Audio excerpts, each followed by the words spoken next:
ጤና ይስጥልን ውድ አድማጮቻችን፣ ለአሁን ያዘጋጀንላችሁ አጫጭር ዜናዎች ይዘን ቀርበናል። አብራችሁን ቆዩ። ወቅታዊ ታማኝና ፈጣን መረጃዎችን ለመከታተል ቻናላችንን ታይም ሚዲያ ሰብስክራይብ፣ ሼር እና ላይክ በማድረግ ቤተሰብ ይሁን። ይህ ታይም ነው። ሰላምና ጤና ለእናንተ ይሁን። የታይም ሚዲያ አድማጮች፣ ለዛሬው ቅዳሜ ሚያዝያ 17 2018 ዓ.ም ያዘጋጀንላችሁ ዜናዎች ይዘን ቀርበናል። ቆይታችሁ ከኛ ጋር ይሁን።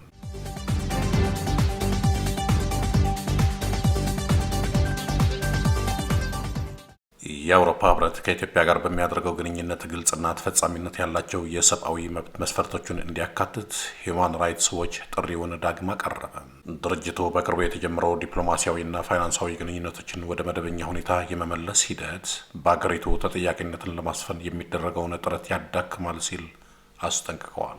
ይህ ጥሪ የቀረበው በትግራይ በኦሮሚያና በአማራ ክልሎች ከነበሩና አሁንም ከቀጠሉ ግጭቶች ጋር ተያይዞ የሚፈጸሙ የሰብአዊ መብት ጥሰቶች ባልቆመበትና በግንቦት መገባደጃ 2018 ዓ.ም ይካሄዳል ተብሎ ለታቀደው ምርጫ የሚታየው የፖለቲካው ጥረት እየጨመረ በመጣበት ወቅት ነው።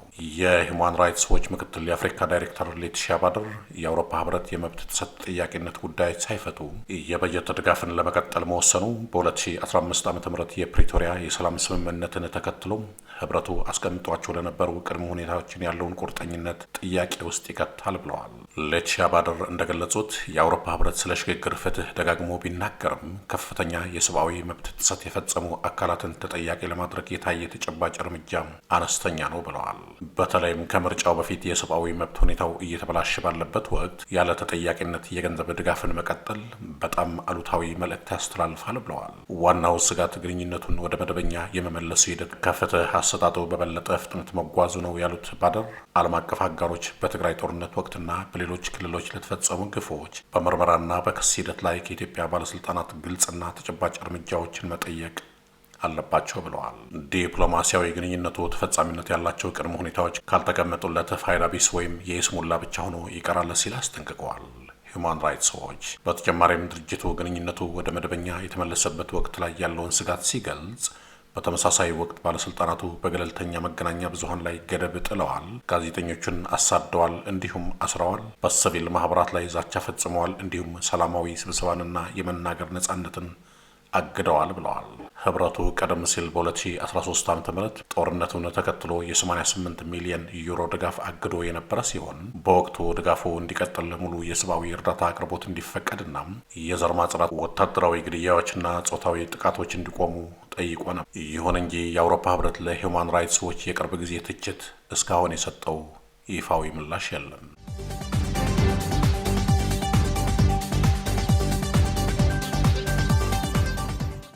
በወሎ ቤት አማራ ቀጠና በተለያዩ ግንባሮች ሰሞኑን በመንግስት የጸጥታ ኃይሎችና በፋኖ ታጣቂዎች መካከል ከፍተኛ ውጊያ መካሄዱን የወጡ መረጃዎችን አመላክተዋል። የተለያዩ የዜና ምንጮች እንደዘገቡት ውጊያው በተለይ በተንታ ግንባር ዙሪያ በ5 አቅጣጫዎች እና በመካነ ሰላም ግንባር ላይ ያተኮረ ነበር። በምኒልክ እዝ ስር የሚንቀሳቀሱት 104ኛና 105ኛ ኮር የፋኖ አሃዶች ባካሄዱት በዚህ ኦፕሬሽን በመንግስት ወታደራዊ ኃይል ላይ ከባድ የሰውና የቁሳቁስ ጉዳት መድረሱን የጦር ተንታኞች ገልጸዋል። እንደ ዘገባዎቹ ገለጻ በውጊያው ወቅት ከፍተኛ ወታደራዊ አመራሮችና መኮንኖች የተደመሰሱ ሲሆን በርካታ የከባድና የነፍስ ወከፍ መሳሪያዎች እንዲሁም የጦር ግብዓቶች በፋኖ እጅ መውደቃቸው ተነግረዋል። የፋኖ ወገን ይህንን ጀብዱ ያገዛዙን ወታደራዊ መዋቅር ያናጋና የትግሉን አቅም ወደ ላቀ ደረጃ ያሸጋገረ ሲል የገለጸው ቢሆንም በመንግስት በኩል እስካሁን ስለደረሰው ጉዳትም ሆነ ስለ ውጊያው ሁኔታ በይፋ የተሰጠ መግለጫ የለም። ይሁን እንጂ የቆሰሉ የመንግስት ሰራዊት አባላት በአምቡላንስና በተለያዩ ተሽከርካሪዎች ሲጓጓዙ መታየታቸውንና ሜዳ ላይ የቀሩ አስክሬኖች መኖራቸውን የአካባቢ ምንጮችና የውስጥ አርበኞች ጠቁመዋል። ይህ በተንታና በመካነ ሰላም ግንባሮች የተመዘገበው ወታደራዊ እንቅስቃሴ ፋኖ በፈለገበት ሰዓትና ቦታ ጥቃት የመሰንዘር አቅም እንዳለው የሚያሳይ መሆኑን የፋኖ ምንጮች የሚገልጹ ሲሆን ሁኔታው በክልሉ ያለውን የጸጥታ ቀውስ ይበልጥ እያባባሰው መምጣቱን ይነገራል። በአሁኑ ወቅት በአካባቢው ያለው ፍጥጫ ከፍተኛ ደረጃ ላይ የሚገኝ ሲሆን ግጭቱ በሰው ሕይወትና ንብረት ላይ የሚያስከትለው ኪሳራ እየጨመረ መምጣቱም ተስተውለዋል።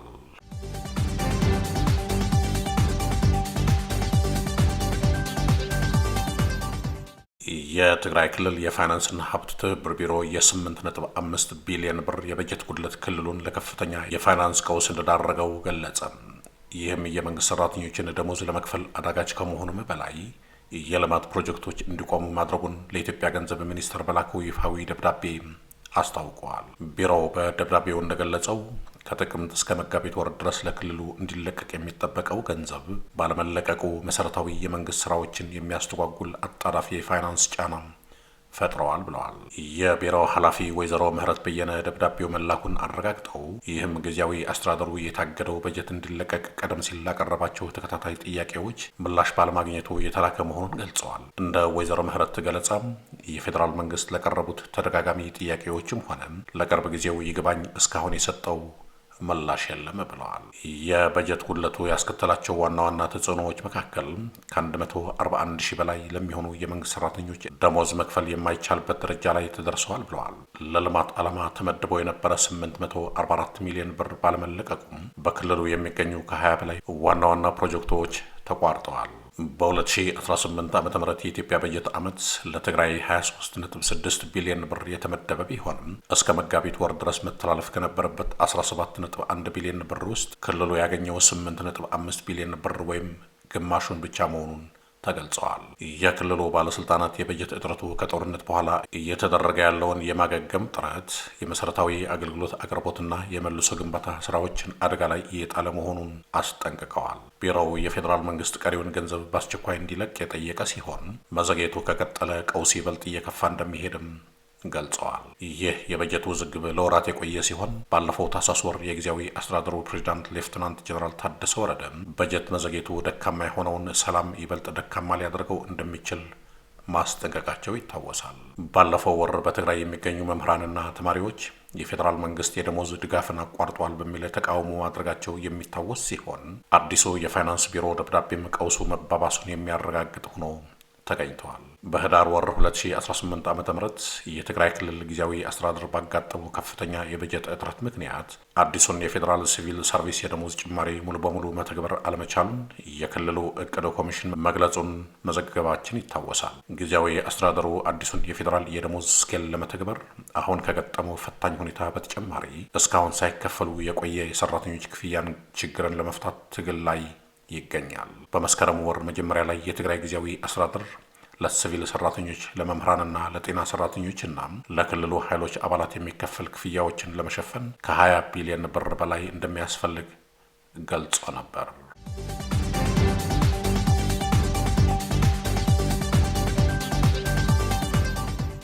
በአማራ ክልል ደቡብ ወሎ ዞን ለጋምቦ ወረዳ ቶፕ 150 ተብሎ የሚጠራው አዲስ የሚሊሻ መዋቅር ለተከታታይ ቀናት ሲከታተል የነበረውን ወታደራዊና ፖለቲካዊ ስልጠና አጠናቆ ሚያዝያ 15 ቀን 2018 ዓ.ም በ07 ጅንጎ ቀበሌ አስመርቀዋል። በምረቃ ስነ ስርዓቱ ላይ ንግግር ያደረጉት የዞኑ የማዕድን መምሪያ ኃላፊ አቶ አህመድ አበባው ስልጠናው የአካባቢውን ሰላም ለማረጋገጥና ህዝቡን ከዘራፊዎች ለመጠበቅ አቅም እንደሚፈጥር የገለጹ ሲሆን የወረዳው ዋና አስተዳዳሪ አቶ አልዬ ይመር በበኩላቸው ሰላም መከበሩ ተቋርጠው የነበሩ የልማት ስራዎች እንዲቀጥሉና ተማሪዎች ያለ ስጋት ትምህርታቸውን እንዲከታተሉ መንገድ እንደሚከፍት አጽንኦት ሰጥተዋል። ይሁን እንጂ ይህ አዲስ መዋቅር ከኦሮሚያ ክልሉ ጋቸና ሲርና የስርዓት ጠባቂ ጋር ተመሳሳይነት ያለው በመሆኑ ቀደም ሲል በኦሮሚያ የታዩት የሰብአዊ መብት ጥሰቶች፣ የግዳጅ መልመላና የንብረት ዘረፋ ቅሬታዎች እዚህም ሊደገሙ ይችላል የሚል ስጋት እንዲፈጠር አድርገዋል።